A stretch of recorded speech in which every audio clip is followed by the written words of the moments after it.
it's Kim at Carolina Sewing Back. Thanks so much for joining with me today. I'm going to take a washcloth today and make another great project out of it. You know, I'm a mom. I have two boys. One is a grown adult and one's still at home with me, and so I know something about first aid.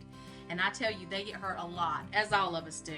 So we're just going to take an average washcloth today and make a first aid kit from it. This fits into your travel cases so nice. You can put it right into the car.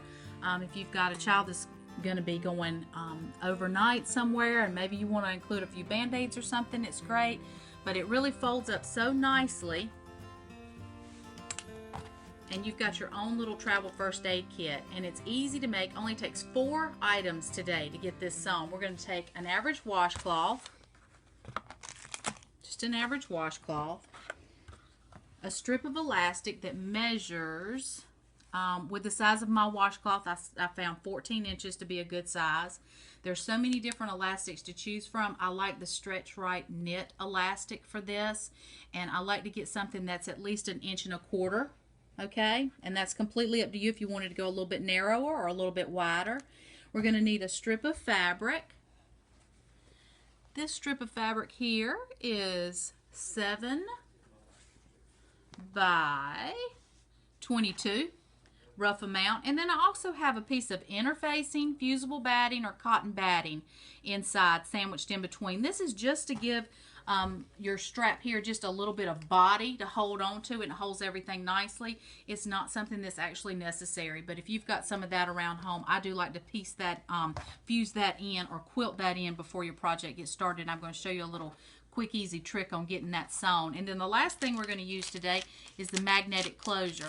So many times I come across people who have never installed one of these, so I hope that we'll have time today to actually take the time to install that magnetic closure, and I can give you some tips on that.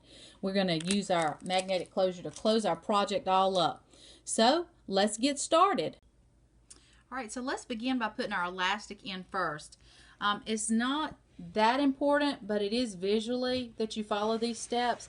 I don't like to see any stitching on the outside of my fancy band, so if you don't want to see any stitching on your fabric itself, then let's go ahead and do our elastic first. The way that I do the elastic is I go ahead and just fold back. We're going to eyeball the center. You can measure it if you'd like, but we need to get that raw edge stitched down just a little on the side right here. Okay, so let's go ahead and go to our machine for that.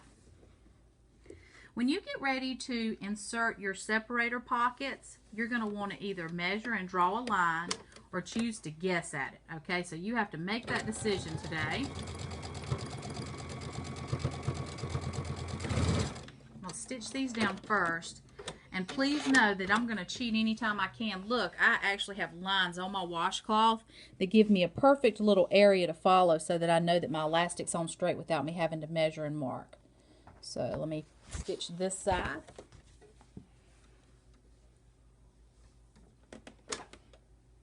Get that tacked in, and then note that this would be the time when you go ahead and measure in and put your pockets in.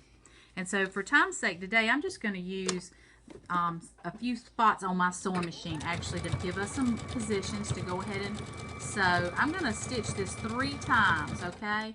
I find that 3 times is going to probably give us a nice sturdy section. So 1, 2, 3.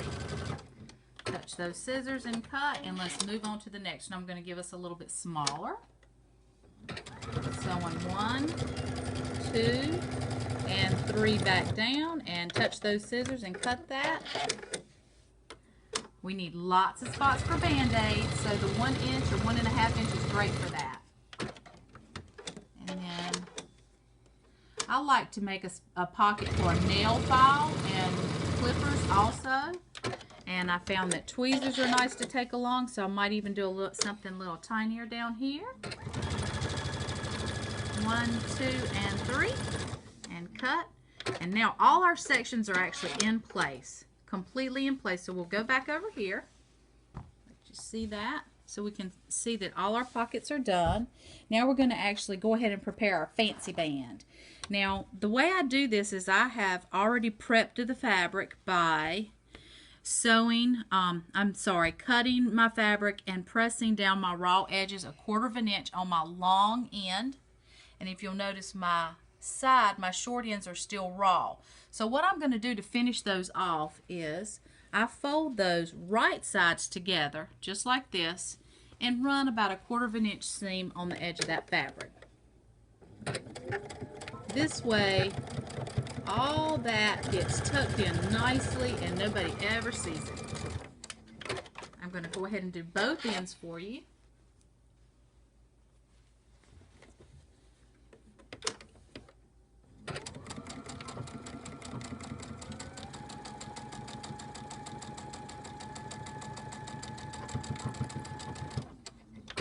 We're going to want to turn this. I like to clip mine right on the edges here so that they'll turn a little bit nicer. So we'll just take a little bit of that bulk out, and then let's clip it, turn it,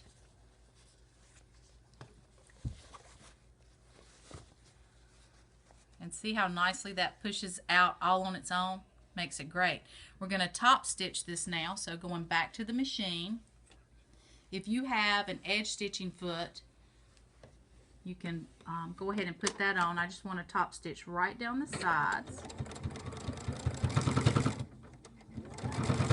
Whoops. Let's help it a little bit. It's kind of bulky right there. We go.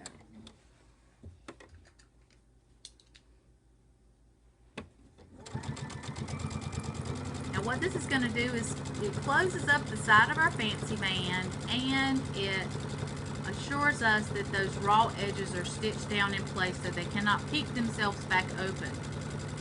A lot of times I forget to tell you all what I'm sewing with. I'm just using regular cottons today, quilters cottons. So a size 12 universal 12 needle is what I have in. It works good for me. Can turn this edge and stitch across. Some of these sides are a little bit heavier, but my 12 is going through just fine. So we're going to zip down this edge corner here. When you get to the corner, we're going to pivot and turn. It'll be our last small edge we'll sew.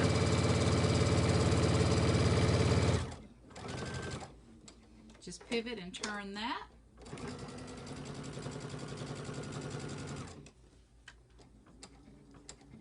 And then take that right back to your washcloth, because we're actually ready now to go ahead and add it to the washcloth.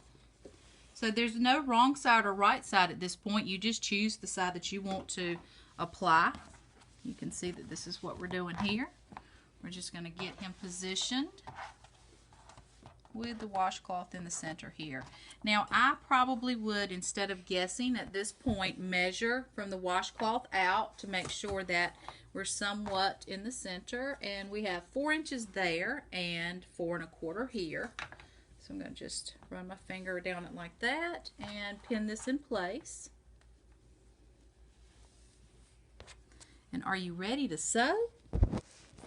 This time when we stitch, I think I will stitch from the top side. So let me hide my pins. I'm going to go to this side, and I'm going to stitch right down my lines here, okay? And I'm also going to stitch across. So going back to the machine, I'm going to stitch across here first, and then right back on my original stitching lines. So I'll pivot and turn.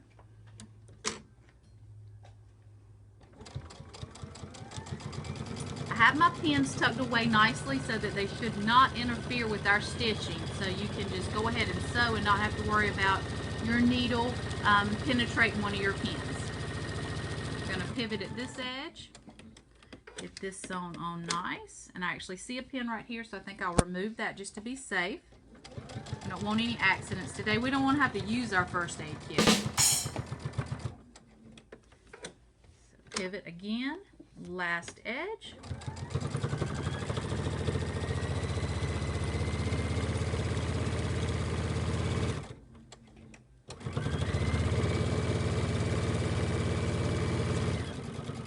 Now instead of returning or back tacking, I think I'll do this time and cut my stitch, and we're all attached. See there? The next thing we're going to do is we're getting ready to put our magnetic closure in. I'll go get that and we'll be right back. So now we're actually ready to go ahead and put that the magnetic clip in, and they come like this. You have a male end, a female end, and 2 caps. So normally what I do is I go ahead and I take my cap pieces, these, and I place those down to use as a pattern or a template. And the way we're going to do that is I'm just going to place those where we need to position them on our bag. And I mark down inside these little slits right here, just with your marking tool. I'm going to do both ends, and I'm going to show you the easy way to get a perfect cut for those. As you'll notice, there's just a small slit that goes in that these have to go through, so we don't want to make too big a cut. So I use my seam ripper to make this cut, and let me show you how I do that by simply taking the seam ripper. I dive down in one end of it and up through the other end. So down into one end, gently coming up through the other end, and make my cut. And you can see it goes all the way through. I've got them both done. Let me go ahead and do the other side so you can see that. If you try to cut this with the scissors, sometimes you can actually cut a little bit too much, and so I just don't want that to happen for you. So take your seam ripper down, dive in, come back up through. This is only about 1/4 of an inch. I'm going to poke it through the hole to make sure that we've got one. Yep, we do on both. Now we're just going to take these, push those through. This happens really quick. Put our cap on. And I normally go ahead and press down on a table and press these in. There's one.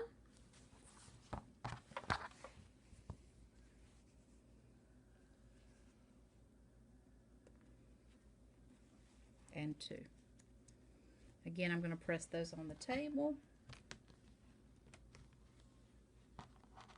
Make sure your cap is on there.